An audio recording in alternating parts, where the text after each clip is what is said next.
Hello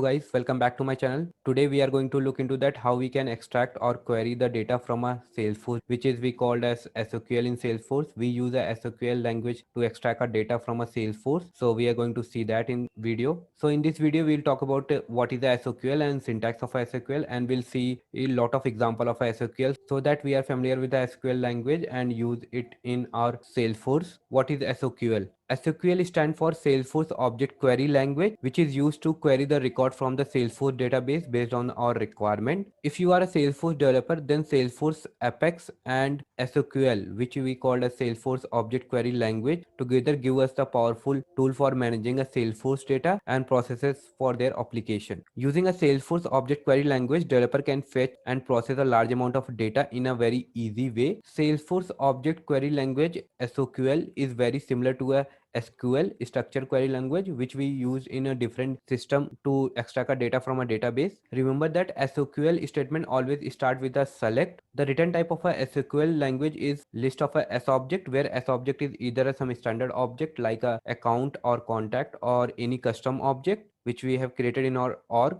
SQL does not support all the advanced feature of a SQL, like using a asterisk sign, which is we call as a wild character, and using a join SQL. It does not supported by SQL. We can write and execute a SQL query in a Apex code or in a developer console query editor. We will see how we can write in a Salesforce. Let's move to our next topic, syntax for SQL. So on the left side, you can see this is a small syntax which Salesforce provides us to use while using SQL. So in this, we use a select field from our object where condition, ordering, limit for a view or for reference, offset, update a view state. So the field, when we say field, it means that we are using a API name of the field from an object, and where we have written an object, it means that it denotes the custom or standard object API name. And in place of a condition, it means to filter a condition by using some and or scenarios. We can give a condition also. The ordering reference, that we can use a order to get our result either in a ascending order or in a descending order. And the limit keyword means that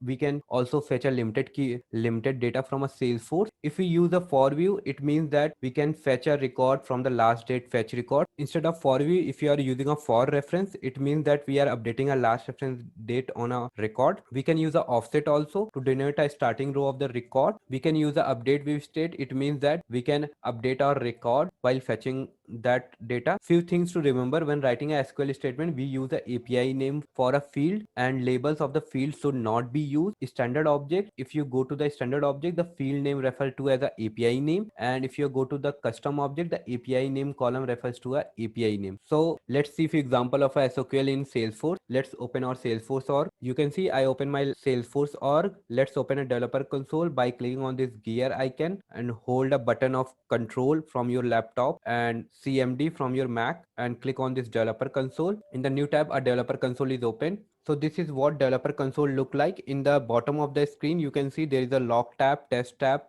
checkpoint tab. There is a query editor tab. We can use this query editor tab to query the data from a Salesforce. Let's write a small query. Select ID from account. Let's click on the execute. So you can see I get all the IDs from the account.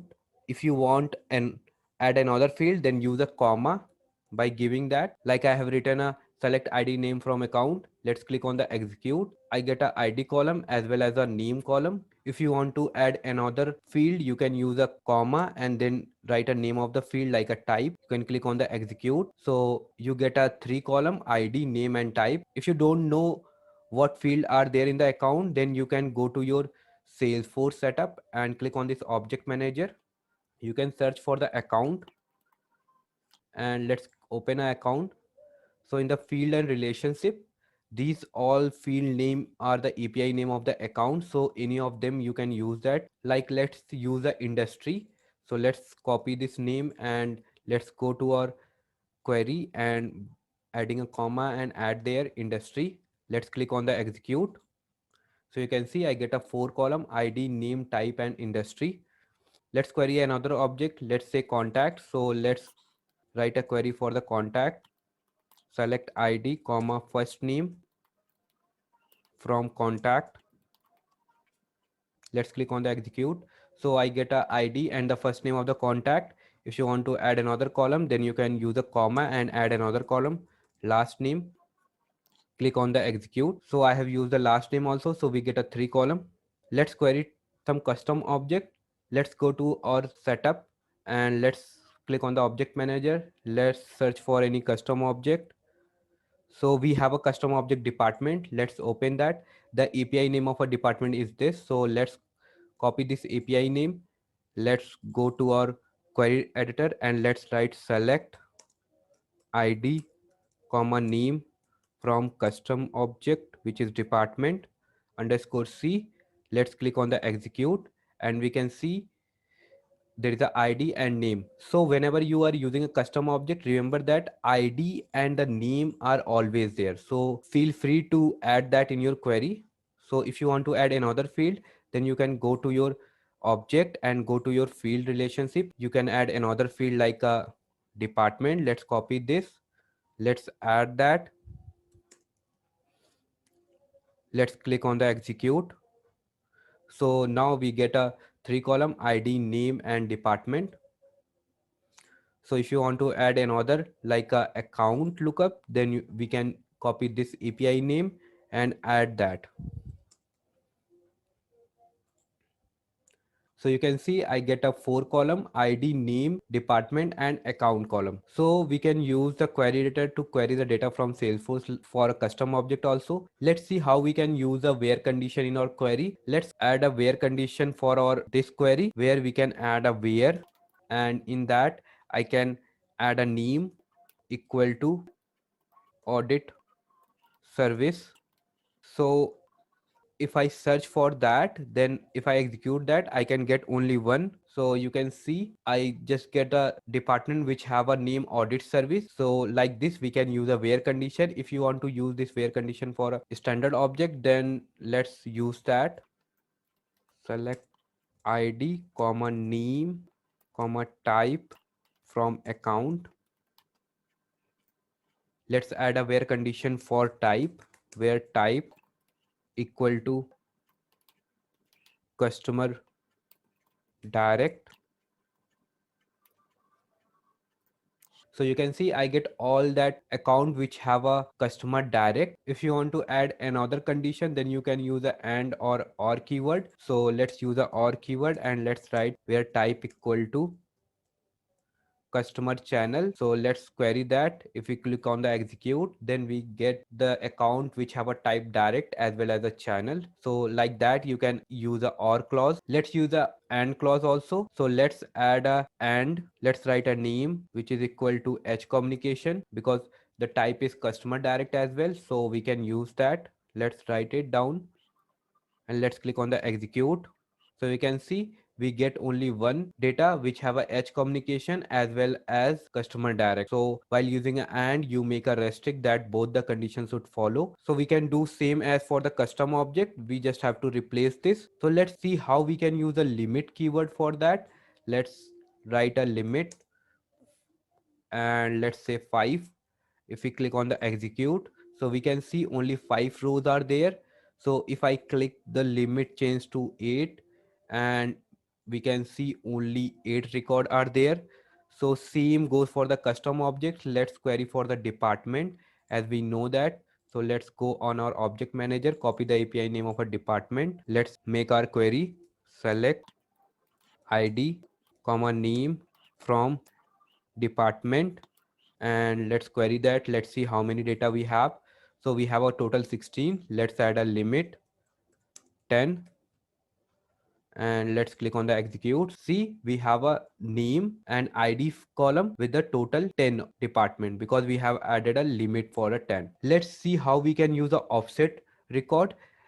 If we remove the limit and execute our query, so you can see we have a 16. If I say offset equal to 2, so what happened at that time? From second positions it will get. So let's, if I execute that, so it get 14 data because offset ignore the first two. So if I use like a 10 and click on there, so we can see only 6 data. Totally we have a 16 data, and if we use the offset 10, it means that after 10 we have to get a data. So this is how we can use a offset for our scenario. Let's also use the order by. So if you want to use the order by, so you can just write a order by and just give a name of the field which you want to use. Like I want to use a name field, and you can use a ASC for ascending order. Let's click on the execute. So you can see it is order by name with the in a ascending order. So if you want to in a descending order, you can just write a DESC and you can click on the execute, and you can see it will come in the descending order. So this is how you can use the order by. So this is all for the example in a SOQL. You get an idea like how we can use the where condition or order by, or how we can use the offset or limit. So in the next video we'll talk about the aggregate query, where we can see how we can use a group by to count the number of record in the Salesforce. Or also we can look into the different type of SQL, like we can use a parent to child relation as well as a child to parent relation, how we can query that data also based on the relationship. These all we can see in the next video. So that's all from this video. Thanks for watching this video. If you like this video, please click on the like button. If you have any query, you can comment down. I can cover on the next video, or I can reply in the comment box.